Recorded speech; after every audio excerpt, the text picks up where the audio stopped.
Welcome everyone. It is my pleasure to have you all here with us today. Thank you for joining for this webinar in where we will discuss about mastering the requirements of service management with ISO 20000. My name is Erita, Rexhepi, the Portfolio Marketing Manager for Continuity Resilience and Service Management. The presenter of this webinar will be Martin Malmqvist. He is the CEO at Collate Consulting AB and an ITSM expert. As usual, at the end of this presentation, we have question and answer session, and we would love to hear from you. Therefore, I highly encourage you to submit any question or comment you may have during this webinar in the chat box of your control panel. Martin will answer to all your questions accordingly at the end of the presentation. Thank you for your attention, and I hope you will get insightful information from this presentation. Please, Martin, you may start the presentation. Oh, thank you so much. Welcome and thank you for listening in. As mentioned, my name is Martin Malmqvist, must admit to you, I'm a beginner at this with webinars. I'll do my utmost, and truly looking forward to the Q&A part, where I hope you will participate and give some good feedback on this. I've been in the consulting business when it comes to service management and in general organization and driving change for about 16 years. Before that, I was about 15 other years serving in capacities as a chief administrator and as we used to call it here in Sweden, ADB. That stands for about what a CIO does today. So that's my background. Mostly in different service sectors, banking, finance, and also municipalities and government agencies. Well, anyway, let's get started. And my idea of this webinar is to give you some insight, more of a teaser in this half an hour, on my experience with ISO 20000 and ITIL and the requirement process to get started. We all know, or at least my experience is that IT is not that in the forefront to set up IT for IT themselves, such as service management systems and so forth. It's becoming more and more mature, and I'll say over the last 4 or 5 years, at least in the areas where I've been working, it's been more of a main IT activity to also support IT and the services delivered to the business as to support the business process. And in doing so, quite a few companies, businesses, governmental agencies and so forth have adopted ITIL. And in some cases also have set up to meet the standard of ISO 20000.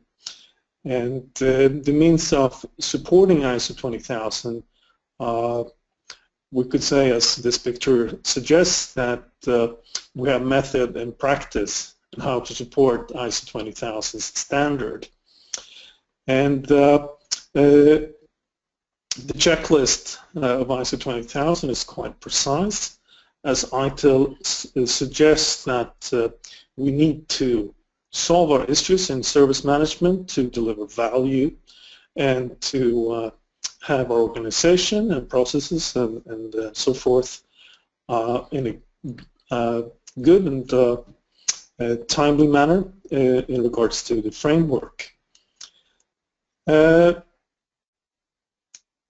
In ISO 20000, it suggests, as I will show a few examples of, it's too vast to cover in half an hour, is that you need to check and show and document that you deliver value according to the services and the processes you have set up. You can't get away to say that one of your vendors or suppliers does not meet up to your agreement. You will still be responsible and accountable, not to say the least accountable, to deliver value to your organization. As you say, you aim to become ISO 20000 certified. So as to also to mention that ISO 20000 is focused on the way you work, and that you can govern the way you work. As ITIL and service management also have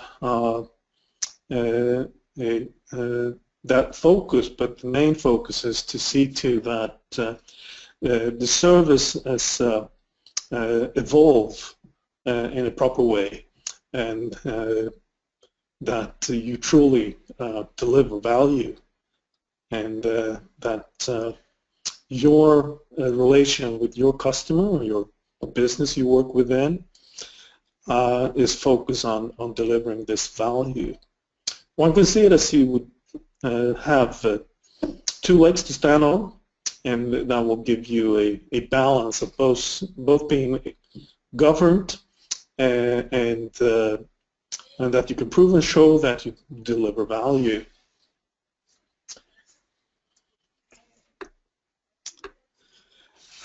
So if ISO 20000 says jump, maybe ITIL can answer on how high. And these are some examples now on this slide on how to check and to see, for example, how you handle your suppliers and your vendors, and what ISO 20000 will ask of you. Which I'll read through all this, but I'd like to mark out what is required for process governance, which organization operates which part of each process, which organization is the lead supplier. So you can handle your responsible, accountable, consulted, informed schemas, and so you can handle to show how you work within the process, that you do work within the process, and that you're mature. To mention capability maturity models, and that to give you a way to mature in this, and that you can check that and that you can report to the partner or the customer or whomever you are to deliver value to. So you could never run from your accountability, and that's, I think, is the warranty, or that you show that you can deliver according to your agreement, and that the ISO 20000 will has become a guarantee and a quality assurance warranty or guarantee for what you deliver, and that you will live up to the standards of handling IT service management, and that you understand that you're handling the risk, and for example, on this page here, that you're handling continuity and availability, and that you have answered on how, and how you handle the process you're working in, such as checklist procedures, and how you handle loss of services, such as incidents and problems, and how you work in the processes as this will occur. And it's a good stepping stone to use the ISO 20000 as a, one could say as a checklist, and that you're moving into and adapting a more mature way of working. It's also, of course, good to have a partner, as you must and as you will, in this process.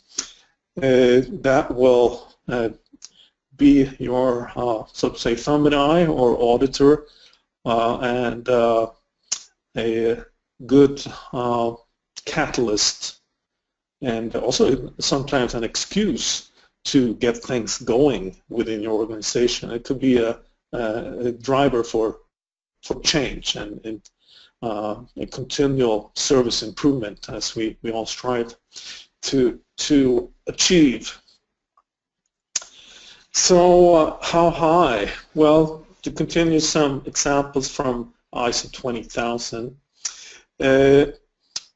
you can see that as always, if you are to audit something, as you will be audited, that you continue to uphold the requirements of ISO 20000. It's pretty simple. You need to understand that you have to have all your services documented, including the agreements that you have set for each service and each customer or those who require your services. And in order to reach that level of maturity and to have your services documented, still some companies I work with, they handle these documents in a standardized way and in a minimalistic way. They really set up a set of services, even a larger company as a insurance company or so, could set up 20 or 30 services, and they're still documented in a quite simple way. Of course, now with the new service management systems coming up, documentation, monitoring, and way of working instructions are easier to integrate in the new service management systems, and those have been evolved over some time as well, so that you can document, see to what you deliver, and that you will have good support for your daily business activities or daily IT activities. For example, your service desk, the information they need to handle first line, second line issues, events, incidents, and then to, of course, also support the reporting to your different stakeholders, your relationships with those who require your services, and of course that will be quite a few more than just those who are using the service or a system. Service, we would like to say, to uphold their daily business operation. Of course, this is a good information structure for those who are to govern IT. Hence, also, it will support your endeavors to, as you might be or already have, standardized over ISO 20000. So we see that we deliver value fit for purpose, but we also need to have checks and balances for fit for use and all the ILITI standard as we talk about in ITIL. So working with delivering value, of course we need to have those ILITI, security, continuity, availability, and capacity, to mention a few, and that is documented and agreed on with the customer or whoever represents that customer. And that we do have an understanding of the stakeholders, and that we do understand that we need to build relationships of trust with them, and documenting what we know and what we do is, of course, a great way to reach that understanding, and it will also help us to move over to the requirements we will meet from different stakeholders. Because, as we all know, we can't build a system if we don't know the demand for the system, and especially, as we all know by now, knowing the value or the services we are to deliver and supply for all our stakeholders. And the first step, or at the first sight, we could see that IT for IT, what is that? Well, IT for IT's sakes is nothing, of course, because we shan't try to deliver something that's not demanded. But of course, we need to have our own tools and traits within IT, and a service management system is that will be one of those tools, or a tool set. But we still need to know, what do we require to give a better service? How can we be more efficient?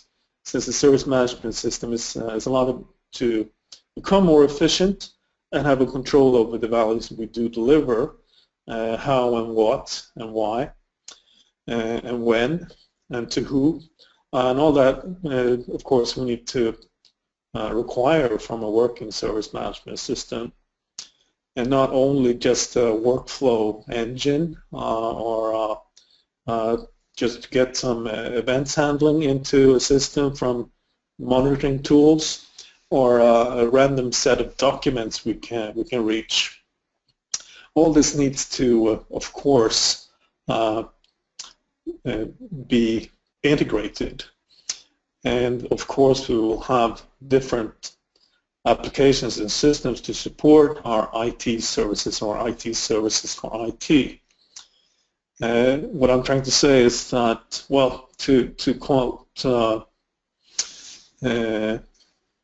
what's his name, Wilde, Oscar Wilde, I believe, he said that hell is a place where nothing connects with nothing. And we do know that from experience trying to deliver ad hoc or random services to our customers. Of course, way back when, it doesn't happen anymore, of course, right? So we do need to understand what to deliver and how to support, for example, our great friends at the service desk, our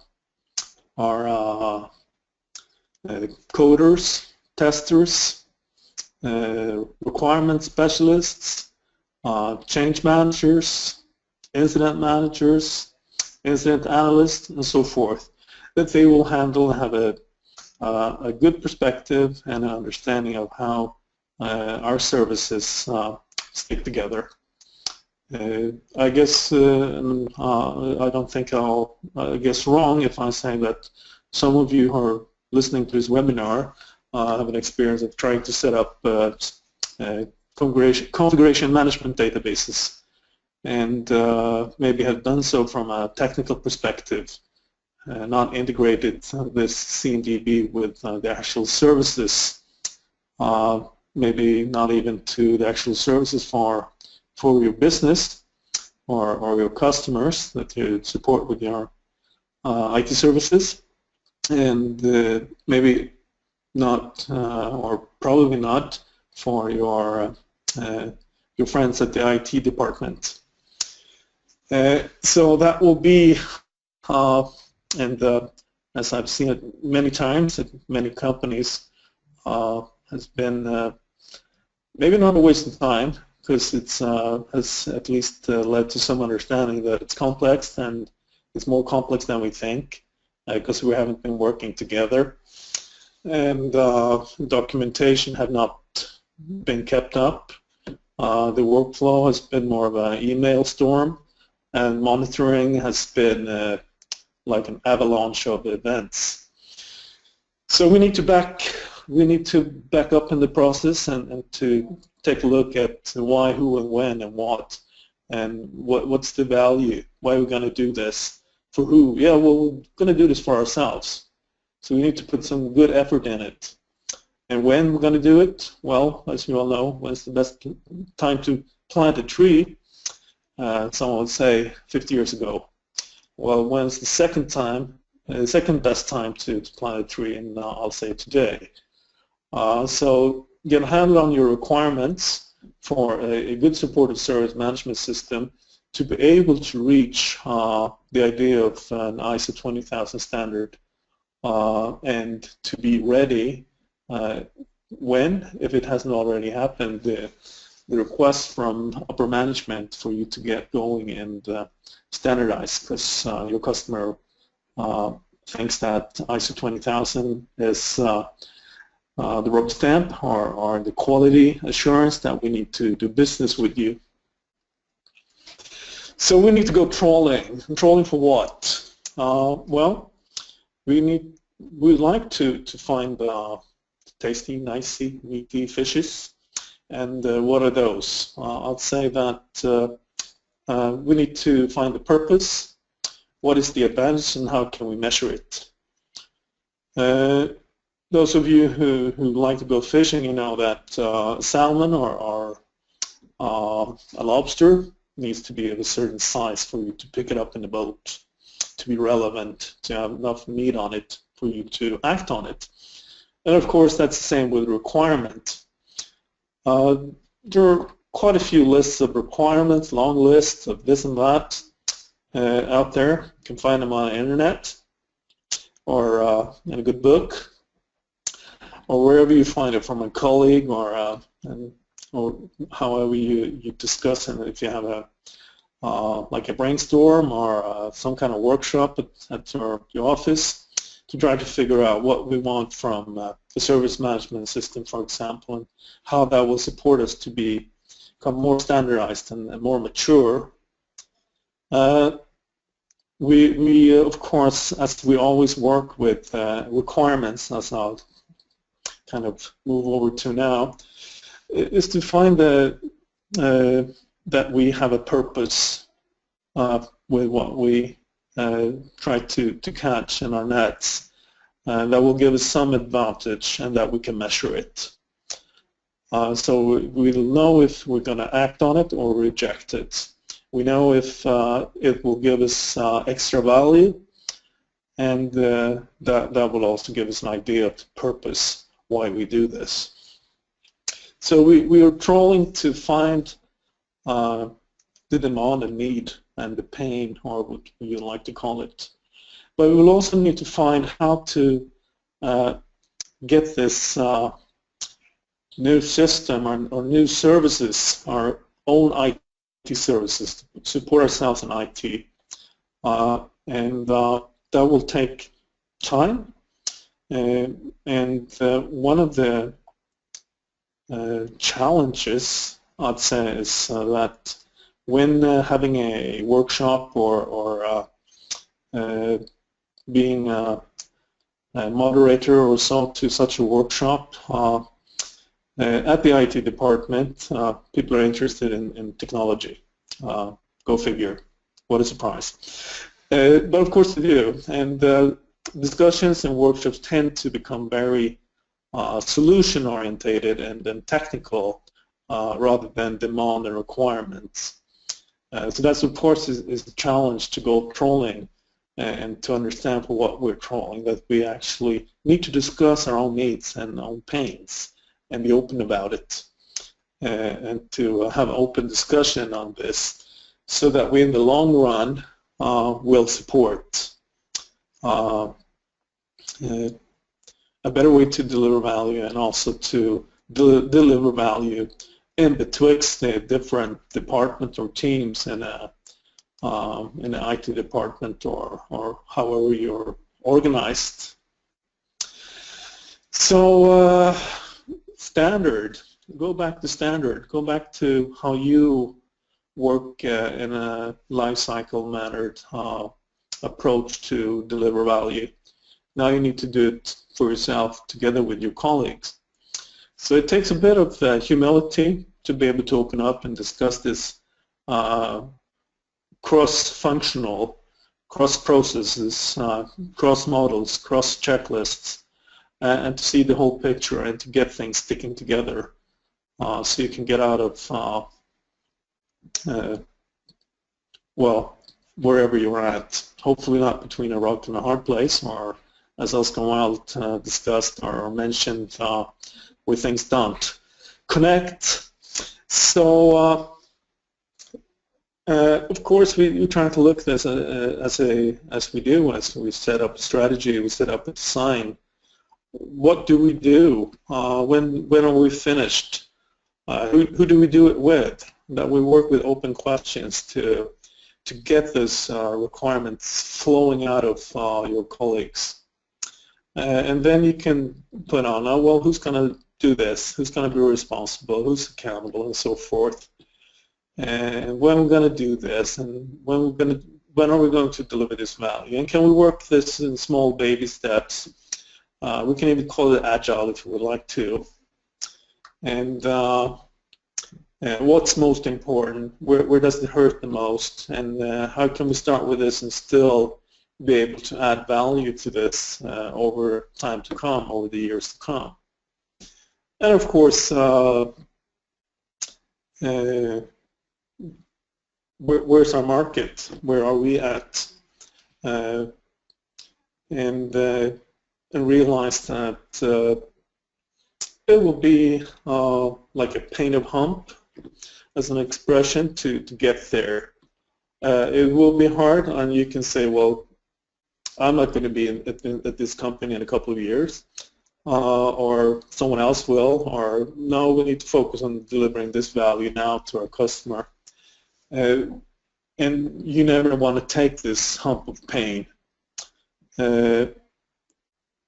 What to say? Well, if you don't, you don't, but then the pain will continue. And as you have been through and taken this pain and handled it and moved on and done something with it, you will be a really attractive player in the market. People will be looking for you, as they might already be, of course, but I think they'll find you very attractive on the market as a service manager, IT personnel, whatever your role is in this. It will be a great experience to be a part of this journey. And it's just to troll on. What's our pain? What are we going to do? Troll for knowledge, write requirements, see that you keep quality, high standard, design, develop, or contract and buy, probably a combination, and put it out there. Deliver value to your colleagues in IT, and get things to stick together tightly. What does it look like? Well, it could be any way you work today. If you have good tools, use them. See to that what's the IT service for IT portfolio going to look like? Do we need to split it up in different service catalogs? What's our business story? Let's pretend that IT is business and we'll run IT as business. What's our story? What's our business use cases? What will the product use cases look like? Can we work agile? Super. Do we have a platform to work on? Can we add service by service? Can we get things stick together with other systems to deliver this service, such as solutions for configuration management databases, configuration management system, workflow handling, process handling, and so forth. That's the question. And now my timer says it's been half an hour. It went by really fast, and I'm happy it's over. and I hope you're not too happy that it's over, but it is over. And I'll hand the time back to PECB, and then thank you for my time as giving this webinar. Thank you so much. Thank you, Martin, for this excellent presentation. Before we proceed with question and answer session, could you please move to the next slide? Of course. Thank you. I would like to inform all the attendees that PCB provides training and certification services for ISO 20000 Introduction, Foundation, Lead Implementer, and Lead Auditor. This training is designed to provide you with the required knowledge on how to deliver and improve the services that fulfill customer requirements, which has become very important for IT providers. A PCB certificate will demonstrate your dedication in implementing and managing these processes and frameworks, and most importantly, you will be recognized worldwide. For more information, please visit our website, pcb.com/training. We will now go with the questions. One attendee wrote, which other frameworks can be used with ISO 20000? I'd say that, well, ITIL is a given. Other than that, I think that Lean and the children and grandchildren to Lean, such as Kanban, Scrum, Scrumban, and so forth. If you're in the hemisphere of COBIT, as from ISACA, that could give you some hints on governments too, but the ISO 20000 is more of a hands-on checklist than from that perspective. I'd also say that any quality assurance framework in place will help you, and also say that, as I mentioned, CMMI could be helpful to see that you're moving in the direction you like. That will be a starter. If you have more questions, feel free to email me. Next question, please. Thank you, Martin, for this answer. Next question. One attendee wrote, is ITIL enough? I'd say, yeah, why not? If you do it properly and do it smart, I think it will get you there. Yeah. Next question. Thank you, Martin. Or if you like, oh, okay, let's go on. Okay. We will go with the last question because of the time limitation. Mm-hmm. How does ISO 20000 compare with ITIL? Is another question that one attendee just wrote. Thank you so much for that question. And if you saw in the beginning of the presentation, you could see that ISO 20000 is more of a control that in governance in regards to that you keep and you work according to your models and processes. And ITIL has a focus on the life cycle management, that you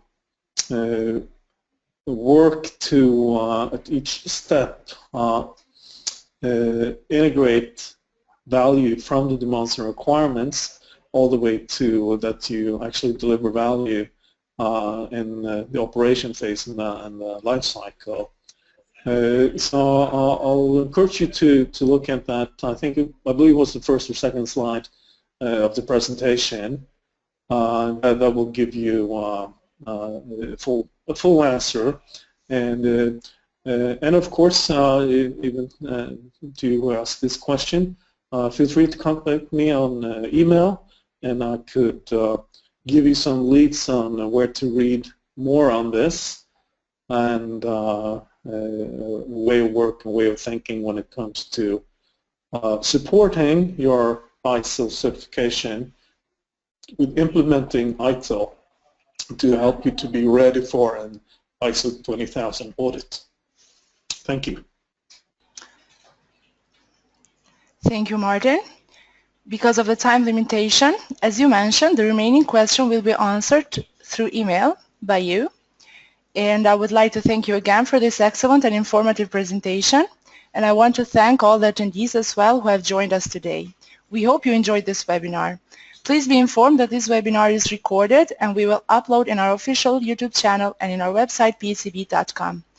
Also, we will upload the slides in our SlideShare account in where you can view the slides as well. Goodbye everyone, and I wish you all a good day. Goodbye, thank you.